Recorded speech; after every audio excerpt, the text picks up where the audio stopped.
अथाष्टमः सर्गः।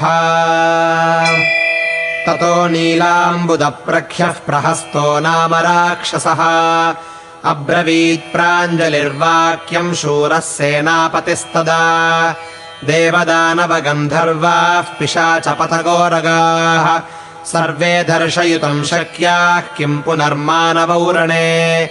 सर्वे प्रमत्ता विश्वस्ता वञ्चिता स्म हनूमता।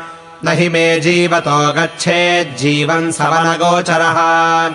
सर्वाम् सागरपर्यन्ताम् सशैलवनकाननाम् करोम्यवानराम् भूमिमाज्ञापयतु माम् भवान्। रक्षाम् चैव विधास्यामि वानराद्रजनीचरा। नागमिष्यति ते दुःखम् किञ्चिदात्मापराधजम्।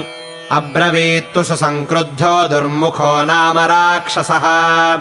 इदम् न क्षमणीयम् हि सर्वेषाम् नः प्रदर्शनम्। अयम् परिभवो भूयः पुरस्यान्तः पुरस्य च। श्रीमतो राक्षसेन्द्रस्य वानरेण प्रदर्शनम्। अस्मिन् मुहूर्ते गत्वैको निवर्तिष्यामि वानरान्। प्रविष्टान् सागरम् भीममम्बरम् वारसातलम्। ततो ब्रवीत्सु सङ्क्रुद्धो वज्रदंष्ट्रो महाबलः। प्रगृह्य परिघम् घोरम् मांसशोणितरूषितम्। किम् नो हनूमता कार्यम् कृपणेन तपस्विना।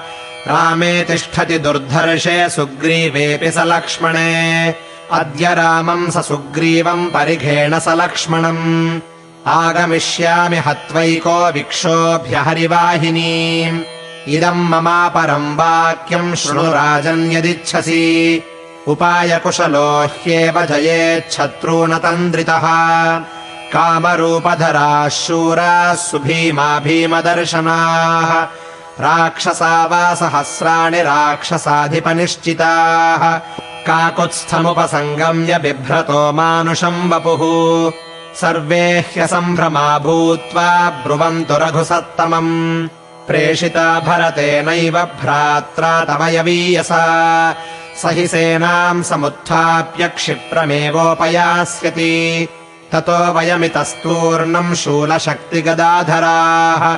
चापबाणासि हस्ताश्च त्वरितास्तत्रयामहे। आकाशे गणशस्थित्वा हत्वा ताम् हरिवाहिनीम्। अश्मशस्त्रमहावृष्ट्या प्रापयामयमक्षयम्। एवम् चेदुपसर्पेतामनयम् रामलक्ष्मणौ। अवश्यमपनीतेन जहतामेव जीवितम्। कौम्भकर्णिस्ततो वीरो निकुम्भो नाम वीर्यवान्। अब्रवीत्परमक्रुद्धो रावणम् लोकरावणम्। सर्वे भवन्तस्तिष्ठन्तु महाराजेन सङ्गताः। अहमेको हनिष्यामि राघवम् सह लक्ष्मणम्। सुग्रीवम् सह हनूमन्तम् सर्वांश्चैवात्र वानरान्। ततो वज्रहनुर्नाम राक्षसः पर्वतोपमः। क्रुद्धः परिलिहन् सृक्काम् जिह्वया वाक्यमब्रवीत्।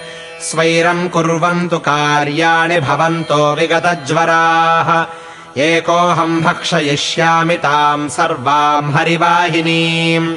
स्वस्थाः क्रीडन्तु निश्चिन्ताः पिबन्तु मधुवारुणीम्। अहमेको वधिष्यामि सुग्रीवम् सह लक्ष्मणम्। साङ्गदम् च हनूमन्तम् सर्वांश्चैवात्र वानरान्। इत्यार्षे श्रीमद् रामायणे वाल्मीकीये आदिकाव्ये युद्धकाण्डे 8मः सर्गः।